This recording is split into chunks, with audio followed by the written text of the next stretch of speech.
Hello and welcome back to the channel. My name is Eddie Jennings from EJSLLC.com. This video is going to be another in my practice session series for the Red Hat Certified Specialist in Containers exam EX188. Before I dive in, I want to thank returning subscribers for watching another video, as well as encourage anyone who's watching, if you haven't subscribed yet, to click the subscribe button and ring the bell when you do, so you can be aware of when new content comes available. And lastly, if you enjoy the video, make sure that you click like. As a reminder, these are practice sessions. It's my opportunity to go through some of the exam objectives and try some exercises with the objectives to self-assess and see where I am in my comfort level and knowledge of the objective. My exam is just under 2 weeks away, and so this gives me some time if I need to go back and brush up on certain topics if I feel particularly weak in them. These are not intended to be tutorials, nor are they intended to be training materials, because I myself am learning, but I do try to have the information accurate. Hopefully, if you are also preparing for the EX188 exam and you're looking for some ideas on what to do to practice objectives, my videos might give you some ideas, or at least it shows you what I'm doing to practice some of the objectives. So continuing on, we are still in the Manage Images section of the objectives, and for this we're going to look at the Understand and Use Image Tags. So let's go to our terminal. Let's search for the UBI image that I want, and I'll grab the UBI 8 image, and we'll actually go on to create an image real quick. So we'll do from... Oh, I thought I had that copied. I guess not. I'm skipping the redhat.io registries because I just don't feel like authenticating to them. Okay, something is up with copy paste. So let's see, registry, it'll be /UBI 8 UBI. All right, well, I'll just manually put it in there. So registry access redhat.com /UBI 8 UBI. Just do echo. Here is some text to temp.txt or temp test.txt, and our entry point will be catting that file. All right, so when we make an image, when we use Podman Build for that, we are going to apply a tag to this image. And tags are useful because it can give you some extra descriptors of the image. Let's say that we have several different images, each with a slightly different version of the application that whatever it is that we're trying to package up in a container. Well, we could have, tag V1 and V2 and V3, on and on and on, just to make it a little bit more human readable. And all that is, I think, is also made just as a part of the general metadata of an image. So we're going to do our Podman build -t, and when we build this, unless you specify a registry and a namespace, it will by default give it localhost, which we're just going to stick with localhost, and we're going to call this test image 1, and we'll build that file, or build that image rather, which I guess you could say it's a file because images end up being tar archives that have all the bits in it that it needs. All right, if I do Podman images, Podman, not Podam, there we go.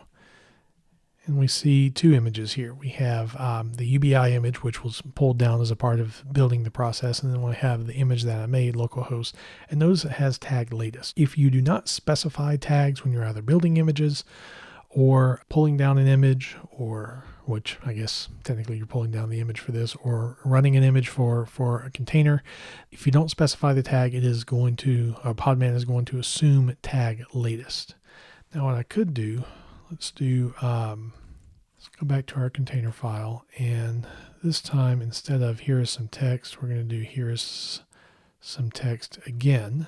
And when we do our build, we're still going to call this our test image, but we're going to give it a tag of V2. And so now we see tag V2. And so if we wanted to use that particular image, rather than needing to feed this image ID, I I can just use the appropriate tag. So if I do podman run and we do test image, actually if we do the full name of it, fully qualified name, it will be localhost test image, and we want the v2 tag. Well, that's odd. I was expecting that to, oh, I see what it was doing. I probably should have known this. It's trying to reach out to a registry called localhost. I guess I didn't have to do that. I guess that's just assumed if I don't put anything else. I wasn't expecting that. I see what I'm doing wrong. Those of you watching the video are probably going, well, duh, Eddie, you'll figure it out eventually, which one of the reasons why you have the practice sessions to get you to look closely at whatever it is that you are doing. So let's go back to the original thing, and we are going to now do test image 1 tag v2 instead of just test image. It said temp test, no such file or directory. Let's go back to our container file. Oh, I see. All right, we're going to start over with this. So podman podam, I feel like podam, podman RMIA. So we're going to blow away all the images that we had here. Notice it's untagging the image and then getting rid of the image, because you can have multiple tags on an image if I understand correctly. So I'll go back to our container file. Here is some text. We'll actually redirect that to temp.tst, podman build. This time I'll just call it test image. This will take a moment now because it has to pull down the UBI image again.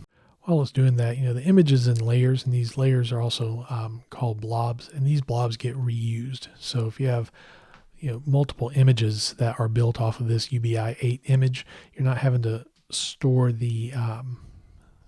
all of the image data multiple times.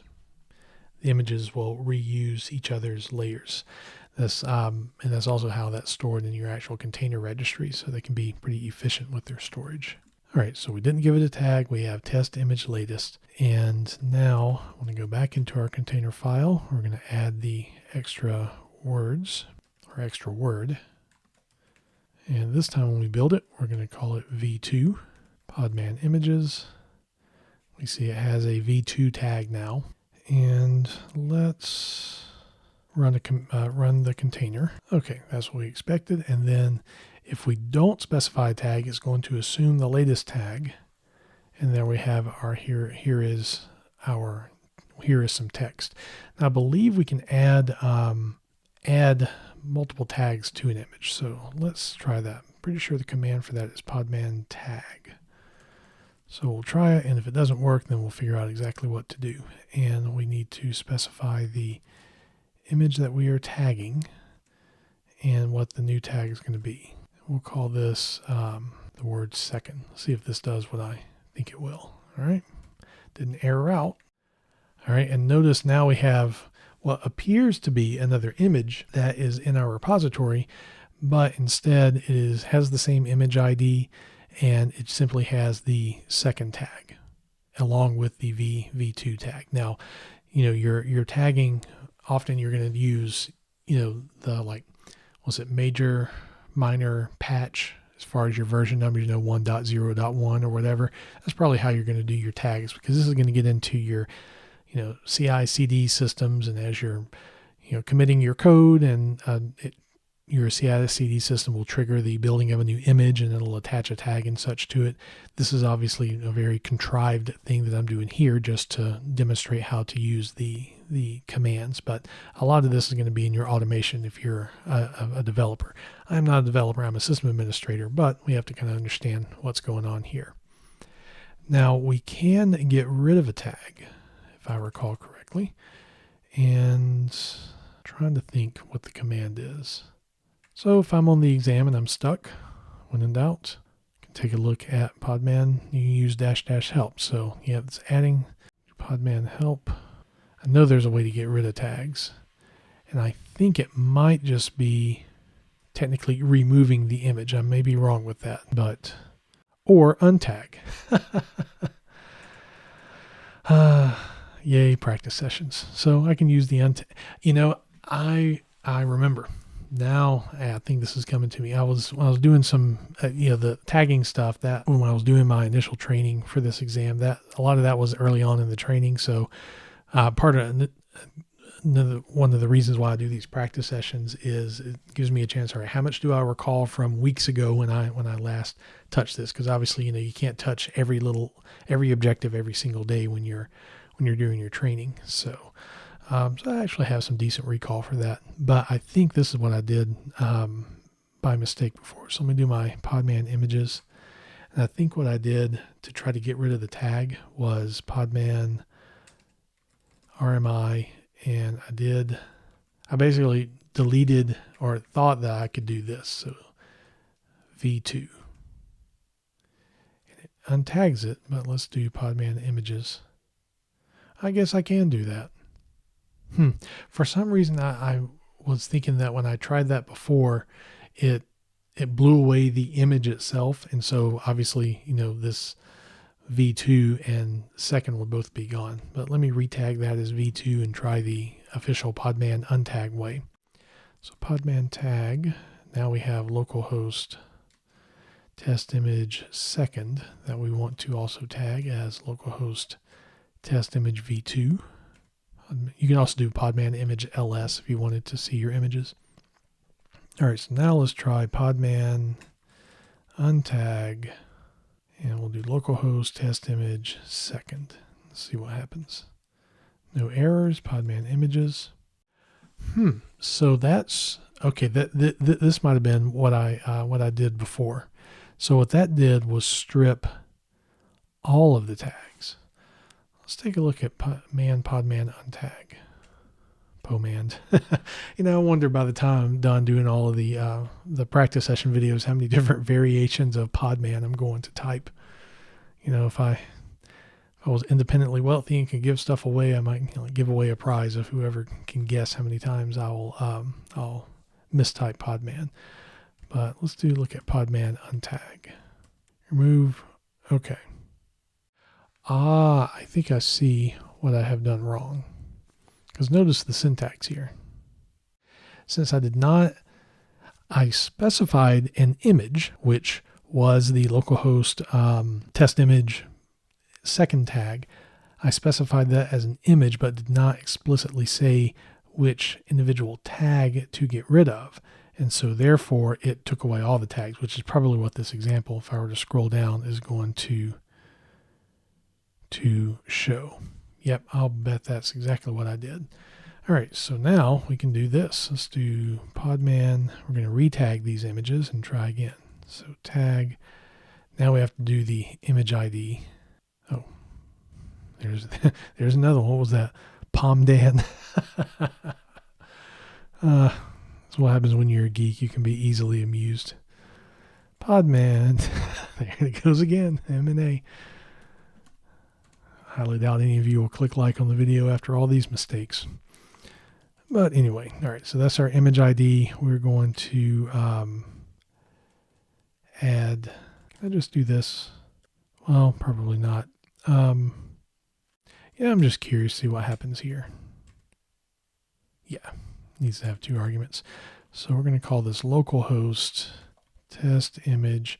And even though you have repository name, namespace, and then tag, from what I have gathered, and there's probably an actual technical difference, and if you know it, feel free to put it in the comments, but all of this is considered a tag, even though what we think about of tags is whatever is after the colon. So that can be nice and confusing for you. Okay, now we have that initial tag. Let's give it the second tag. Do the image ls that time so you can see it. And now let's see if we can get rid of just the tags. So what we're going to do is, or we're going to do this a couple of ways. So we're going to try untag localhost test image v2, and the tag that we're going to get rid of is second. Okay, so that behaved the way that we wanted. I'm going to add second back, and now what I'm going to do is Podman untag localhost test image, not specify a tag here, and see what happens. Untage, that's not going to work. Probably why tab completion wasn't working. Okay, that kind of makes sense because for the untagged, so when you don't specify a tag, latest is assumed. So since this image ID does not have second, like there is no other, this image doesn't have a tag of second, that's why it does not know that. So let's try this. Podman tag localhost test image, and we're going to do localhost test image third. Yep, and then there we go. We have another tag for the image ID that is this one here. So now we should be able to do this. Change this to untag, and that got rid of that particular tag. I know you can use the Scopio tool to do tagging as well. I don't think I'm going to demonstrate on this video because I believe it's basically the same. I know that Scopio can be used to deal with images that are in a remote registry, so we might be able to tag. Let's try that. Let me install Scopio. Oh, I'm just failing right and left tonight. DNF's not smart enough to know what I intend for it to do. So while it's grabbing that and installing, I'm going to pause for a moment and get the credential stuff that I need to interact with the remote repository. All right, so I'm going to log in to I think it'll be registry getlab.com, podman login registry.getlab.com. Okay, and let me grab the URL of this image. Make sure that pastes properly. Okay, cool. So we're going to do Scopio inspect this image here. Oh, can it not do that? Oh, we have to do docker : / for that. Maybe not. Oh well, I don't think I'm going to be able to do what I'm wanting, or perhaps I'll practice this at a later time, and I won't necessarily spend all of the practice session time just hacking away, even though it probably would be a decent use of the video. But the thing I intended to work on, which was tags with local images, this bothers me, and this might be a GitLab thing. Maybe if I try, no, that's not going to make any difference. Yeah, I don't think I'm going to do or try anything else because I don't have any other registries available to me to work with to try to see if I can tag stuff with Scopio remotely. I might try to find a way to practice that. And if I find it, and if I have the time, I might make a separate video about it. But for local tagging, I think I'm pretty good with, obviously, I understand how tags are used. And I understand how to use them. You specify the tag and the Podman commands for that. And this exam is primarily focused on Podman, so I think I'm probably pretty well ready to go with that. So if you enjoyed the video, make sure you do click like. Thank you to returning subscribers for watching another video. If you haven't subscribed yet, do click that subscribe button and ring the bell so you can be notified of when new content comes available. Thank you for your time, and I will see you the next time.